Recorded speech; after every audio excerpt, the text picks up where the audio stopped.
So we are diving into episode 2 today of my series of Do Not Be Conformed to This World, the clothing edition. I have kombucha here with me. This is probably my favorite drink. Do any of you guys drink kombucha? It's delicious. So we are going to be talking about certain rules that I follow that I use to create a modest wardrobe. Now, before I start, I know that there are different views of what modesty is, and it really depends on who you speak to.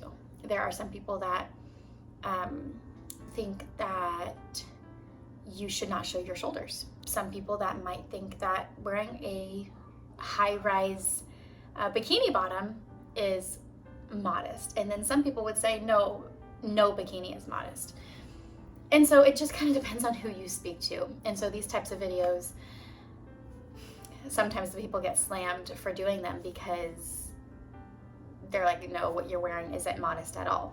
So I do believe that God convicts us at different times, and for me, my wardrobe has drastically changed in the last couple years, a year and a half or so, and that's just these are the convictions that I have had. Something that wasn't convicting for me even a few months ago or 6 months ago or a year ago is convicting for me now. And so God renews our minds and our hearts at different times depending on when our hearts are soft enough to hear them, right? So it also depends on the culture that someone is a part of. And so, you know, in some cultures, you are not allowed to leave your house or go anywhere in public without a veil over your head. In some cultures, you are not allowed to show your arms. Like it just depends. So anyway, there are certain things that I believe are cultural preferences with modesty, and then there are certain things that I believe are moral obligations when it comes to modesty. So with all that said, I am going to share just a few things that I follow in my current wardrobe and what I have done to create a more modest wardrobe. And I also will put in some B-roll throughout this video of things that I am wearing in my wardrobe this summer and how I keep things simple and minimal. The first rule, or I don't know if I should say rule, it's just rules that I've set for myself really, is that I mainly wear skirts and dresses. Now, it's probably been a year of me doing this, and I don't really see that changing or going back to wearing pants. I do have some pretty long bike shorts that I will wear when I do Pilates and workouts, but every day I'm in a dress or a skirt. I do not wear pants anymore. And that's not to say that I won't ever wear shorts or pants. They would have to be very modest and long for me to wear them. But it's just not what I'm comfortable in right now. And I really enjoy dresses. Now, the rule with this is that you can be immodest in dresses and skirts as well. Just because you're in a dress or a skirt doesn't mean you're just modest now, right? So just like you can be immodest in shorts or pants, you could also be modest in shorts and pants, depending on the shorts and depending on the pants. Now, you could also be modest in a dress, but you could also be really immodest in a dress. So I think it always depends on your heart posture. It depends on why you're wearing the things that you are wearing.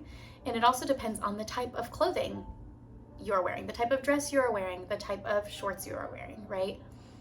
But just when it comes down to it, just the fact that skirts and dresses do tend to be a little easier to cover your body and to dress more modestly, in my experience and in my own opinion. The next rule that I follow is the fabric. And someone might say, what does the fabric matter in your clothing? Like, why does that have to be connected to modesty? Well, it is actually hugely connected to it, because this dress that I'm wearing right now, I wear this dress in the fall and winter.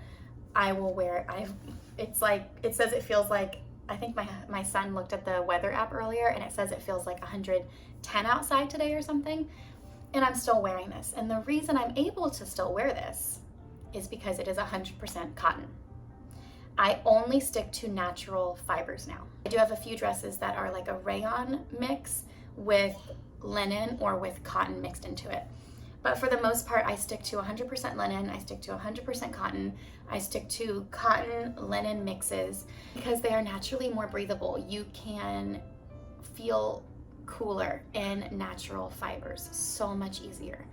So yeah, the material does matter. And I did not know this until about a year ago that I started researching stuff. And even up until like 7 months ago or something, I didn't realize that polyester was actually plastic.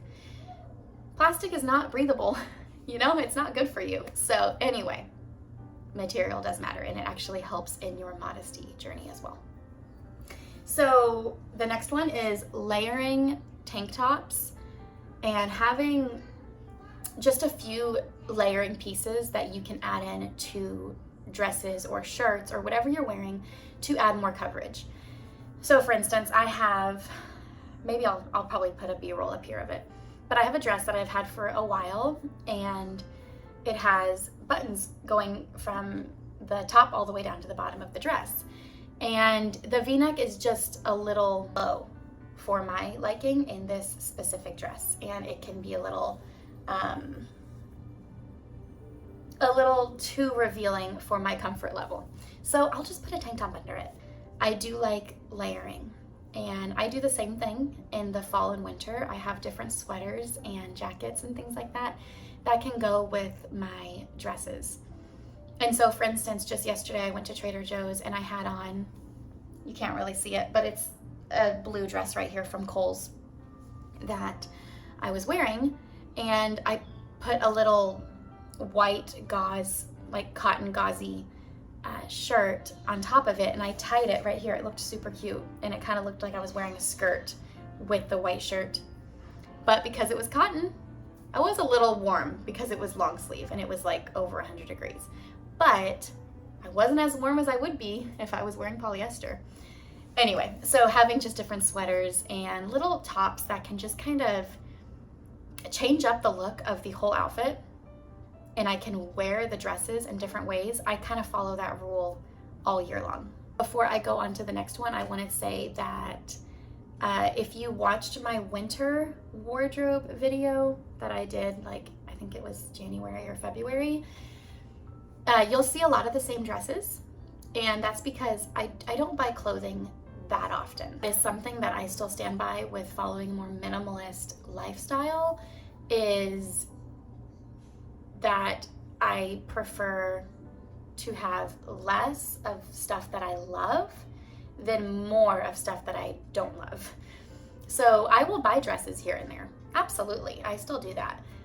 But I don't shop as much as I used to. I feel like I was always going to thrift stores and buying all this stuff, and then I'd end up getting rid of it, and I don't declutter my clothing that often anymore. For the most part, a lot of my clothing stays pretty much the same. A lot of it does. So like I even wore this in my winter wardrobe video, and I think I showed this with like leggings and flats or leggings and boots under it with a sweater, and now I just wear it with sandals. The next one is maxi or midi length dresses. So like in the beginning when I said that you can wear dresses that are not modest, I see lots of dresses that are not modest, that are very tight, revealing every curve on the mama's body, and very revealing. So for me, there are certain things I follow when I'm looking for a dress. One thing is midi or maxi length dresses. So midi length dresses tend to hit me like mid-shin, which I think is pretty average, but I've seen some midi length dresses go a little shorter on some women depending on your height. I am pretty short, and so maxi is a really decent length on me, and midi is still really modest. But if you are taller, then you might want to stick to just maxi dresses if you are taller and you want a longer dress. Now, the other thing that I stick to when it comes to shopping for dresses is I tend to like I do like the square necklines. I think they're very flattering and very easy and comfortable to wear. If I'm shopping for a square neckline, one thing that I will do is my head being cut off? One thing that I will do is I will make sure that there is elastic kind of here. So either like the smocked style dresses, you can kind of see like the smocked thing here. It does keep it more in place when I'm bending over and stuff. The next one is bra straps need to be covered. So that is one reason why I don't wear like spaghetti strap dresses. I also think that it's not very feminine to show your undergarments to people. So that's that. So the next one, what are we on? 6, I think. Knowing where I need to conceal more. Know your body. So my body has changed a lot since having kids. I have 4 kiddos. My body's just different, and not in a bad way. That is a whole other video for a whole other time. But your body changes after babies, and I know there's a lot of negativity around that in our world. There doesn't have to be. You know, your body changing through the most beautiful part of motherhood, it's a beautiful thing, and I think it should be looked at in beauty, not shame. If you're a mama and you feel like your body has changed drastically since having babies, whether you've had 1 baby or you've had 7 babies,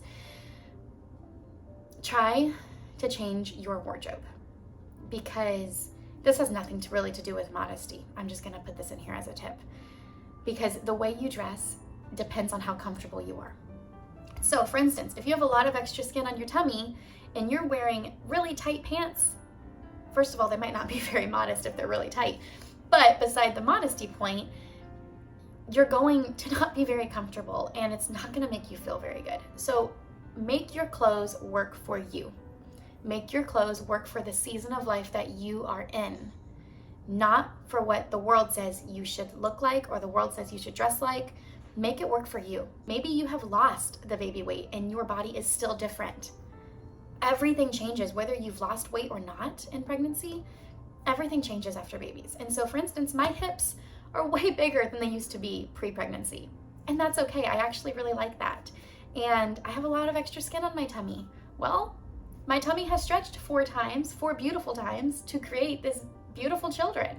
So anyway, because my body has changed a lot after pregnancy, one rule that I find is so important is to know your body. Now, if you are a woman who is more blessed in the chest area, then conceal that. Make your clothing work for your body. The next thing is knowing that less clothing is not necessarily needed for hot weather. So yes, you might not want to put leggings underneath your dresses. Yes, you might not want to wear the layers of sweaters and scarves and coats in the summertime.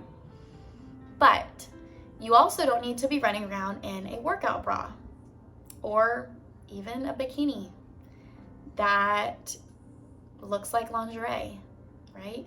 And I don't say this judgmentally. This is not my place to convict you. This is an area where I will tell you what I need to say and my experience, and then the Lord will do what He wants to your heart. And I, from experience, I had this excuse where years ago I would be like, it's so hot outside. I'm gonna put my tiny shorts on and my workout bra and I'm gonna run around outside with the kids. That is not necessary, girl. Put some normal clothes on, okay? We do not need to be showing every part of our body to the world. Knowing that you can cover yourself, you can dress modestly in the summertime, completely. It's just a fleshy excuse. So for working out, I already said that I wear longer bike shorts when I go on a walk or if I do Pilates or like bar workouts. But they also make workout skirts, and that is something I'm actually interested in looking into. I personally do not work out in a gym. It's just not my style. It's just not my interests. I used to be really into it as a teenager and into my younger, like early 20s, but it's just not my thing. I'd much rather work out at home. But if you do go to the gym, I have heard that the gym nowadays is the modern day strip club. So a lot of women are not wearing a top over their workout bra. They're just going to the gym in their workout bra.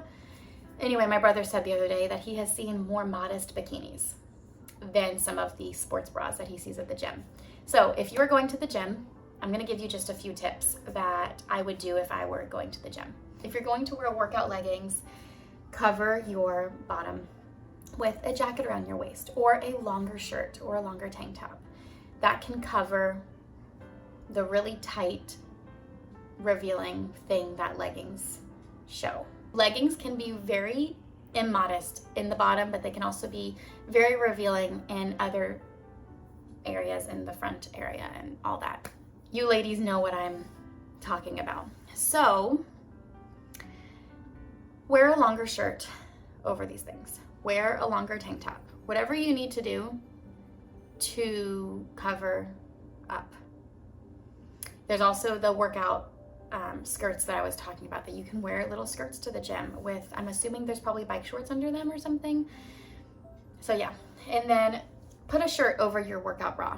We don't need to be running around in workout bras at the gym. We should be putting a top on top of our lingerie, and a workout bra is lingerie. It is an undergarment, it is a bra, and it should be covered. So I can also, this video is getting long, but I can go into swimwear. So the first episode of this series was about bikinis and swimwear. So I'll link that video up here, wherever the eye is in the sky. But yeah, me personally, I wear a swim dress at the pool, and I am very comfortable in it. My chest is covered, my bottom is covered. It goes way below my bottom, and I'm not exposing anything. When I wear swim dresses, I look for bike shorts underneath the skirt, not bikini bottoms. And I had no idea this existed last year when I started shopping for swim dresses, but this year I found it. It's been way better, because when kiddos are underwater with goggles and they are swimming, I don't want bikini bottoms that look like underwear in their view. I would rather have shorts that are covering me completely underneath my swim dress, and I look for them where the shorts are completely attached to the swim dress, so it's all one piece that I'm putting on. And if I'm underwater and the skirt is kind of moving around, my tummy isn't showing because it's all one piece connected to the skirt, if that makes sense. If you don't like a swim dress, you can wear a tankini top, like a tank top with a skirt.